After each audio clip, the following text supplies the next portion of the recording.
Hello guys, कैसे आप सब। मैं जसप्रीत बैंकिंग गुरुजी पर आपका स्वागत है। आज हम न्यू टाइप की डीआई करेंगे। इसमें अर्थमेटिक के 4 और 5 चैप्टर इंक्लूड हैं। तो इस डीआई से आपके कंसेप्ट भी क्लियर होंगे। तो चलिए शुरू करते हैं। हमें दिया है Tom and Jerry can eat 10 breads in 8 days while eating together, and Tom can eat the same number of breads in 12 days while eating alone. They together received a total of A for completing the task of eating breads, where share of Jerry is 1600. Tom plus Jerry कितने days में कर रहे हैं? Bread ईट कर रहे हैं 8 days में। और वही ब्रेड टॉम कितने दिन में अलोन ईट कर रहा है? 12 डेज। इसका एलसीएम ले लेते हैं। इसका एलसीएम होगा 24। तो टॉम प्लस जेरी दोनों की एफिशिएंसी आ जाएगी 3। इससे डिवाइड करेंगे तो टॉम की एफिशिएंसी आ जाएगी 2। अगर टॉम की 2 है, दोनों की 3 है, तो जेरी की कितनी आ जाएगी? 1। ये जेरी की है और ये टॉम की है। आगे हमें दिया था शेयर ऑफ जेरी 1600। जेरी को इसके लिए 1600 रुपीज़ मिल रहे हैं। उसकी एफिशिएंसी 1 है, उसे 1600 मिल रहे हैं। इसकी एफिशिएंसी डबल है, तो इसको अमाउंट भी डबल मिलेगा 3200। सो टोटल दोनों को कितना मिला? 4800। ये हमारे पास ए की वैल्यू आ चुकी है। अब हमें आगे दिया है Tom and Jerry started a business with an investment of A-2000 and rupees B respectively.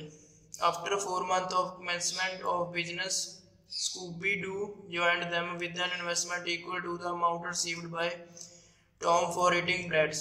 After a year, they received a total profit of 42,200, where Scooby-Doo received a profit of 12,800.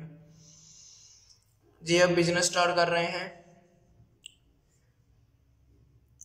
Tom, Jerry और जहां पर एक और third person आ गया, Scooby Doo.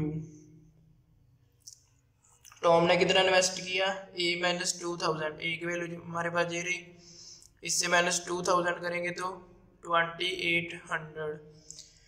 Jerry ने कितना किया? B। और स्कूबी डू ने कितना किया?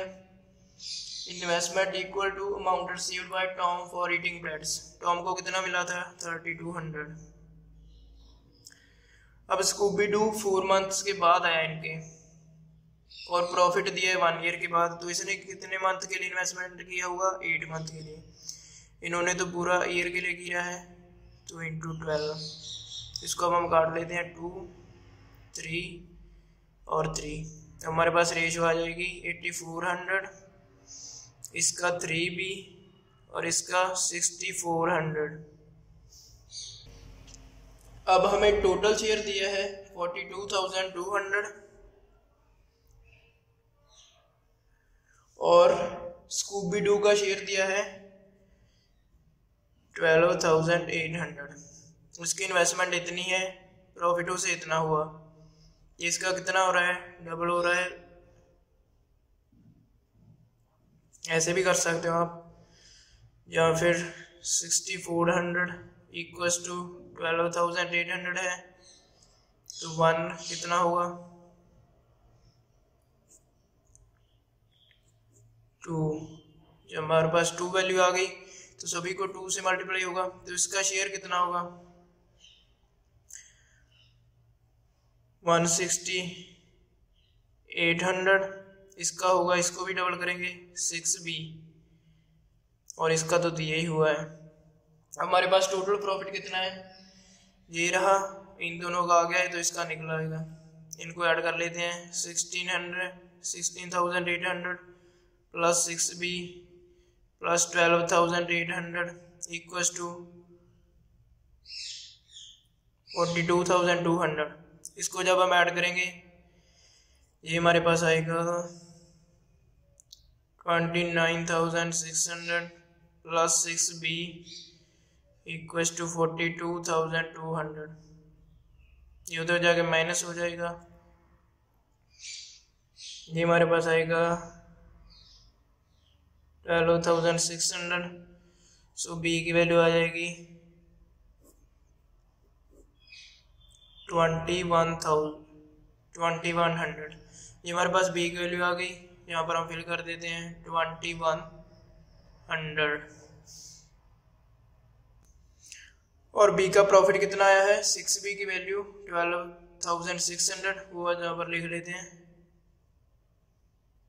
इतना हमारे पास बन चुका है। आगे देखिए, Tom and Jerry invested amount received by them as profit from business in 2 different schemes, offering simple interest at a rate of C% per annum and D% per annum respectively.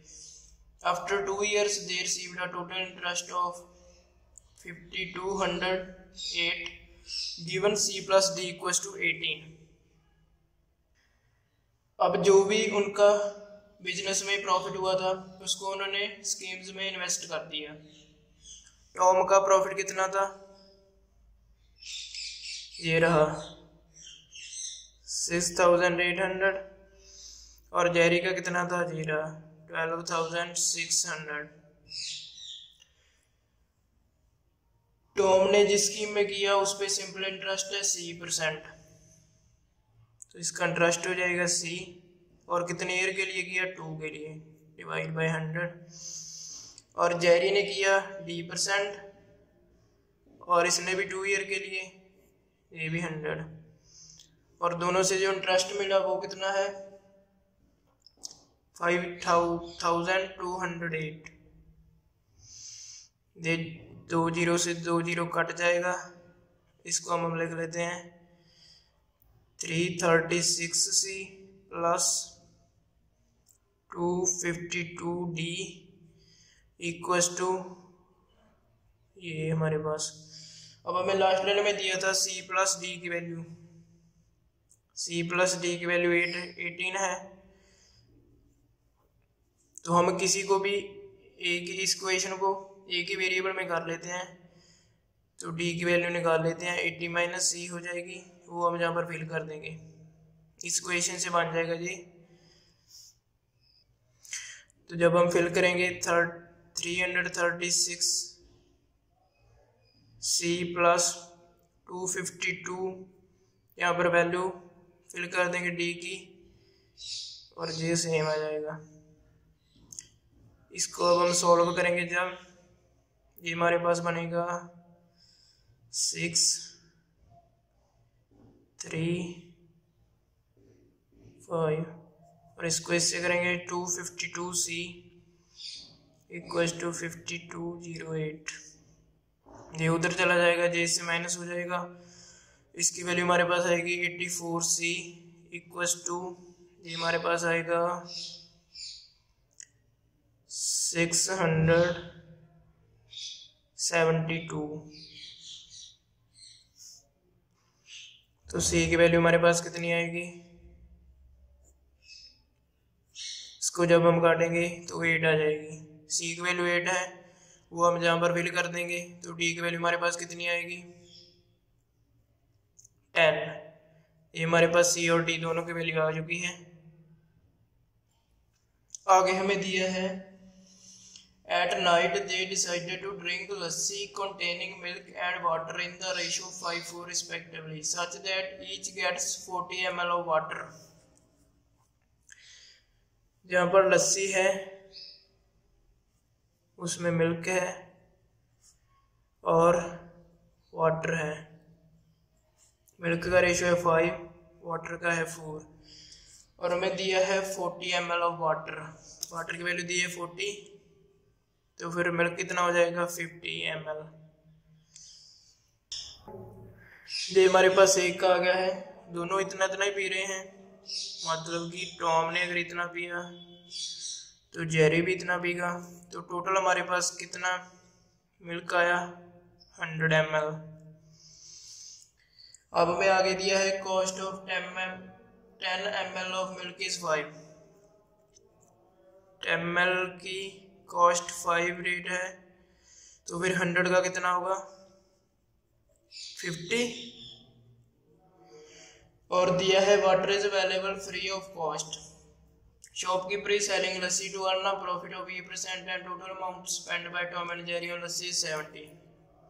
तो ये उस लस्सी का कॉस्ट प्राइस हो गया 50 और वो पे कितना कर रहे हैं 70। ये हमारा सेलिंग प्राइस हो गया। प्रॉफिट कितने का हो रहा है 20 का।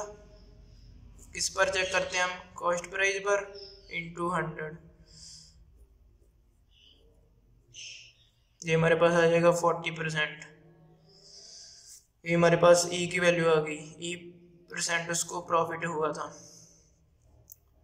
तो यहाँ पर हमारे पास सभी वैल्यू आ गई हैं, A, B, C, D और E। यही पांचों हमने निकालनी थी। तो ये थी हमारी आज की DI। आई होप आपको समझ आई होगी। नेक्स्ट वीडियो में मिलते हैं। Thank you.